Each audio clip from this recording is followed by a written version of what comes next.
Right now all the kids are growing up with iPhones, iPods, TV games.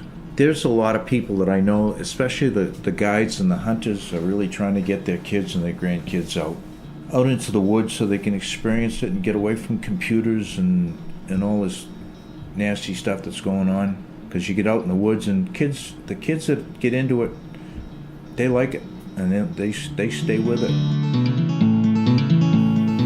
Paul Wade has always felt at home in the woods.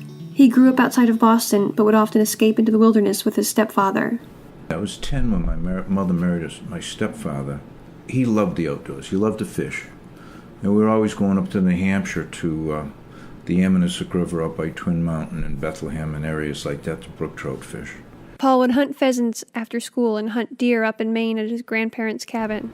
When I was in junior high and high school, we used to trap as students.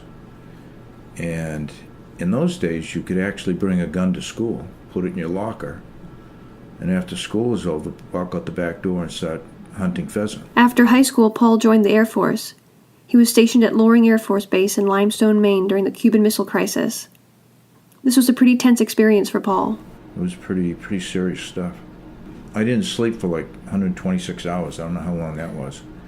I was one of the technicians or unit supervisors for the missiles on the B-52.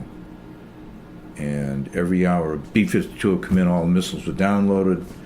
They were all checked out. 2 hours later, that bomber was gone, or another one was gone. It was just one after the other. We were really close, within a millimeter of nuclear war in those days. With help from the GI Bill, Paul went back to school, eventually earning his doctorate of veterinary medicine from Iowa State University in 1973. He worked as a vet in the Midwest and Massachusetts before he and his family decided to move to Maine. They set up the Northern Pride Lodge sporting camp in Cucajo. This was where he was meant to be. It was his happy place. I used to have a favorite place up on a pond, up near Kidney Pond, up near Little Spencer Mountain.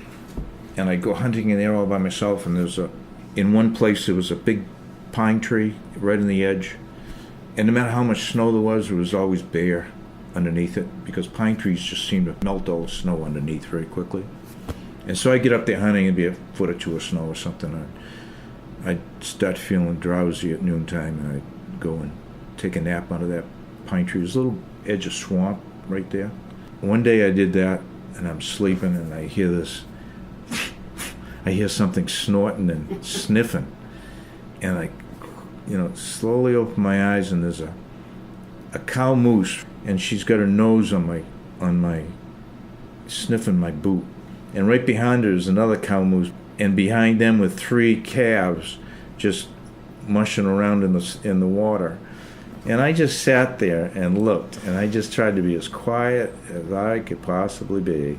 And she sniffed, and the other one come up and sniffed, and then they just sort of walked off. I said, what a great day this was. So whenever I want to relax, I get that, close my eyes, and I picture that. It's a picture you can't forget. All the worries are gone. I'm right back into being perfectly relaxed. Paul worries that future generations are missing out on experiences like this.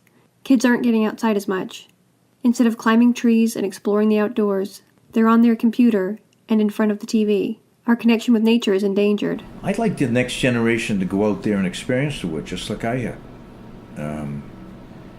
Be there with the wildlife. You can't do it in a zoo, you can't do it in a movie theater, you can't do it on TV, you can't do it in a game. Just go out there with somebody that knows the woods. And you can't go out there with 5 or 6 other kids that are yelling, screaming, and chewing bubble gum. It's like a one-on-one thing. That's the reason we're out there. If we get an animal, that's a bonus. If we get a deer or a bear or a moose, it's a bonus. It's experience. It's getting out there in the woods. It's getting into those things like I've experienced. That's the most important thing. And that's what I wish the kids could do. We're the reason the wildlife is out there. It wasn't like that a long time ago, but it is now. We're actually the caretakers of the Maine woods.